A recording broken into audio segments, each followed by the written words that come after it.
Here's a great question somebody left under one of my videos in comments. Question is, how is the illusion of identification with thoughts possible?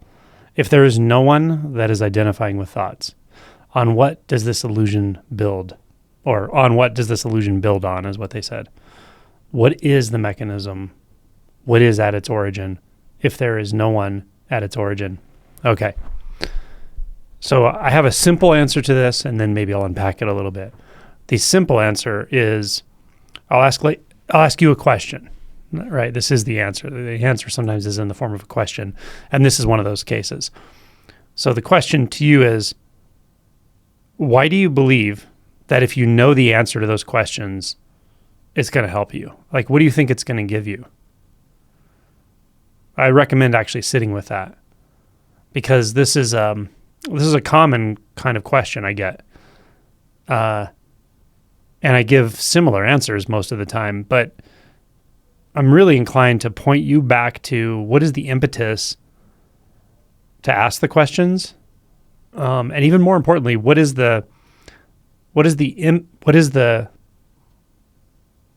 underlying belief in the curiosity itself, right?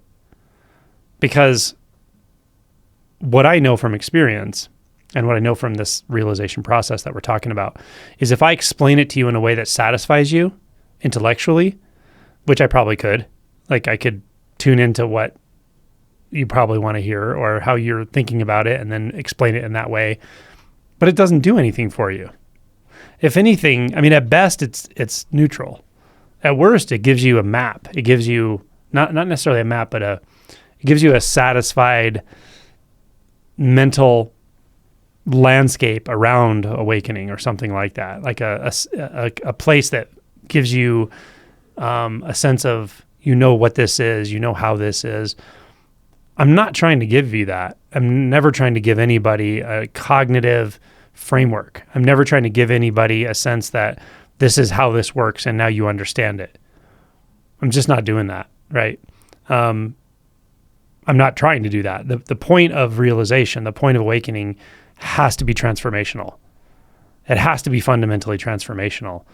And the way it's fundamentally transformational, especially at first, is that we have to release our binding from the conceptual. Release our binding from the conceptual. We have to relinquish our grip on concepts, understanding in this way. And it doesn't matter how nuanced those concepts are. Sometimes what happens is we do get a little taste, like we get an experiential taste, but then without realizing it, that taste gets kind of co-opted back into concepts. And so now we have more nuanced concepts. Now we have concepts about subtler spiritual things like identity, or maybe even Buddhist terminology like dependent co-arising or something. And then we kind of convince ourselves that that's like the answer, like understanding that better is the answer somehow, but it really isn't. The answer has to be transformational. This whole thing we're talking about has to be transformational. If it's not, then it's not what I'm talking about. Period. If there's no transformation at the identity level, then that's simply not what I'm talking about. Maybe it's something else. Maybe it's what other people are talking about, but it's not what I'm talking about.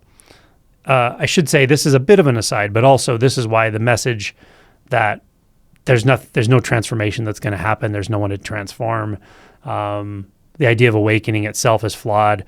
Like that kind of mindset, that kind of way of pointing, I categorically disagree with it. It's just not true. There is transformation that happens for sure. And without that, you're just rearranging concepts. Just more of the same, you know?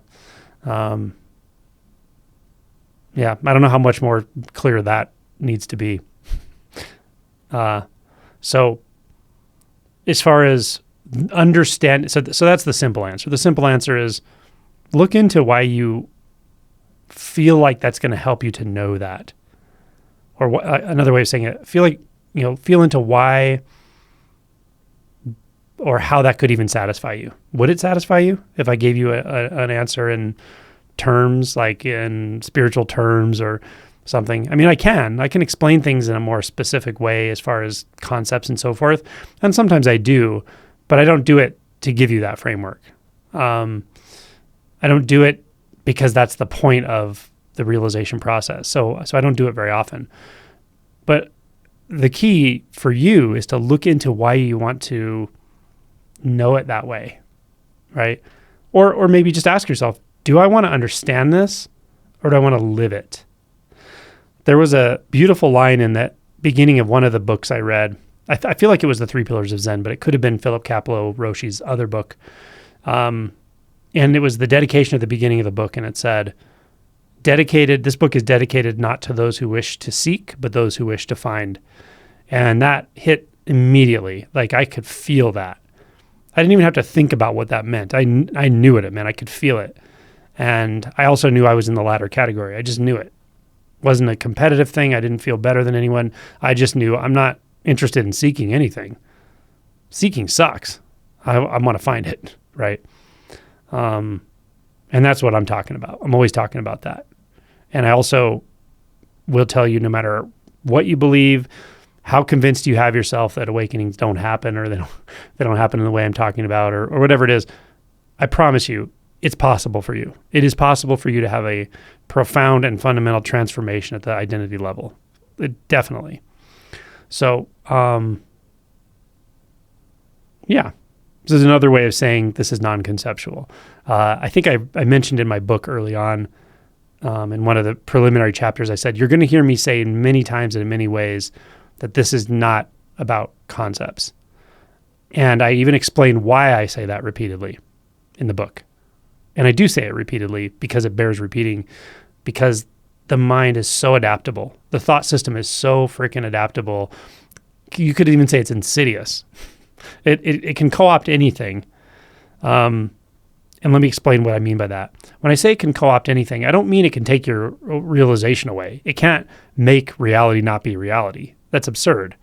But what it can do is it can morph and form itself around any reflection of thought, even if those reflections of thought are completely distorted, including a memory of an awakening, a memory of a realization, a memory of a moment of clarity.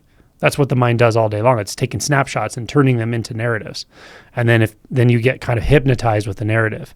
All I'm doing is waking you up from that hypnosis. I'm just saying, hey, I'm meeting you in the hypnosis. I'm entering your hypnotic state with you and saying, how's this feel? Does this feel okay? Something feel off here? Right? Does it feel a little unsatisfying maybe? You can wake up from this. That's all I'm doing. Over and over and over and over and over and over and over and over and over. And that hypnotic state, that narrative is built out of concepts. Very fundamental concepts. Past, present, future, problems and solutions, seeking and achieving. The idea of you apart from everything. The idea of you as an individual. The idea that you inhabit a body. All of these ideas are so deeply rooted in our whole thought system, but they are thoughts. They're all thoughts. And you can wake up from the binding to those thoughts. Once you wake up from the binding to the thoughts, then really no thought can totally grab you. You might get hypnotized here and there, but you never really believe them in the way you did before, not at an identity level. And that's why an awakening is so important and so valuable, and why I point to it all the time as the really important preliminary step in this whole process. Kensho, awakening. And that first awakening is really marked by largely going beyond thought and concept. So once you've done that, then these kinds of questions aren't so important anymore. You may wonder about those things later as you start investigating identity really closely and looking at the mechanism of it. You may get curious in a different way, but often these questions come from a more conceptual place of like, oh, if I could just understand it, if I could just understand awakening identity, something would happen, something would shift. Sometimes they come from a place of skepticism, right? It's like you're almost trying to discount the awakening process by saying, pointing out the contradictions in it or something, right? But again, there's going to be all kinds of logical contradictions when you start really looking at identity. Of course there are, because identity is a nothing but a logical contradiction. It can't exist, right? It's absurd, actually. But you don't really get that sense until you look closely at it. So another way of approaching this is, instead of looking for conceptual answers to those questions from me or from anyone, or even from yourself, instead, look at where they point. Use those questions as an arrow to point back to the source of the question itself. So the question, how is the illusion of identification with thoughts possible?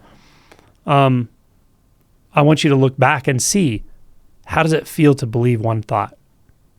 And you have to start by tracking thought. So notice what thoughts in your head right this moment. What does it feel like to buy into that thought? What does it feel like to track that thought? And then what does it feel like to feel like that thought is you? You don't feel like I had a thought. You feel like that's reality. I'm identified with that thought, like you're wearing it, or it's wearing you. Yeah, that's what I want you to look at. That's the answer to your question in practical inquiry terms rather than conceptual terms. Yeah, that's how you take these questions. They're fine. The questions are fine. Don't look for conceptual answers, though. Use them as catalysts. Yeah. And it says, if there is no one that is identifying with thoughts. If you do believe there is no one identifying with thoughts because you've heard it, or can you see it directly? If you can see directly that there is no one identifying with thoughts, then what I would say is rest in that. Rest in the non-identifying. Why? Because it's amazing. It's vast. It's revolutionary, right? So find it. If you don't have access to it yet, dig in and find it. Find that truth in real time, experientially instead of conceptually. Yeah. This is how I'd tell you to work with these questions. So they're good questions, and I'm not picking on you. Many, many people ask these types of questions. I just thought it would be a really good jumping off point to make a few points about how this works, this awakening process, and how it relates to conceptual frameworks.